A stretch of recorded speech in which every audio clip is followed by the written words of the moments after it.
a regret that lingers after decades. At 60, I carry a weight that's been with me for 35 years, the weight of my greatest regret. It's time I shared it. Married at 18, I was the introverted half of a seemingly perfect pair. She was my high school love, my opposite in every way that seemed to matter, vibrant, charming, and the soul of every gathering. By 25, we had 2 wonderful kids, and life felt complete, until it didn't. My wife's career took off. Promotions and late nights became her routine, and I, stuck in outdated roles, felt sidelined. The house chores piled up, the dinners went uncooked, all tasks she used to manage.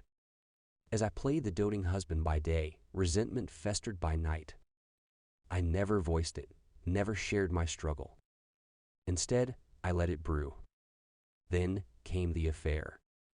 A woman from a work event, a few calls, and a path I never should have walked down.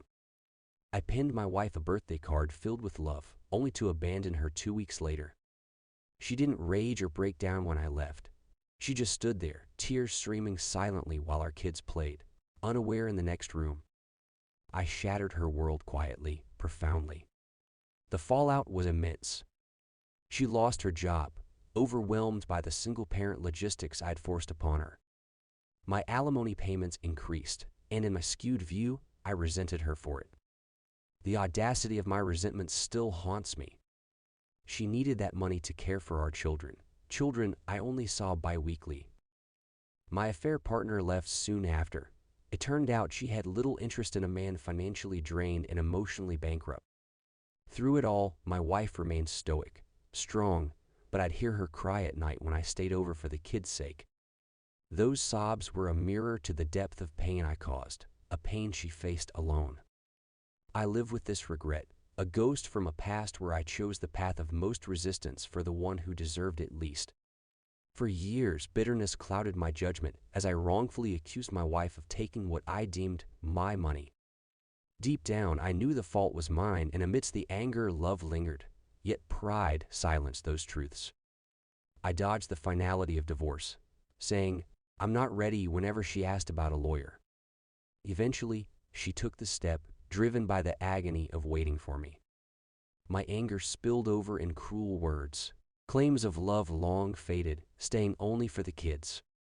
Each word was a dagger, and her silence in response a shield of grace. I'll never escape the guilt for those untruths. She tried tirelessly to salvage us, her love never waning even as I pushed her away. It was a love I rejected, a choice I'll always regret. Then came Mark. He stepped into the life I vacated, loving her genuinely, something I recognized but couldn't replicate.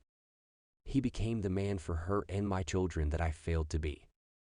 The agony of watching your love in the arms of another is a unique torment. In a desperate moment, I confessed my love to her, only to be met with the reality I'd refused to face. If I had valued her, I would have fought for her. She could have loved me indefinitely, but I never gave her the chance. I sat outside her wedding, a mess of regret and self-pity, contemplating an objection I'd never voice. Now, 30 years later, the pain is as vivid as it ever was. I've observed her life from the periphery, witnessing the love and stability I should have provided. It's been my silent penance. Relationships have come and gone, but none held the substance to heal the self-inflicted wound. Today would have marked 42 years together. Instead, I grapple with the aftermath of betrayal, living with the residue of choices that can't be undone. Infidelity leaves a permanent scar, one that you don't heal from, but merely learn to live alongside.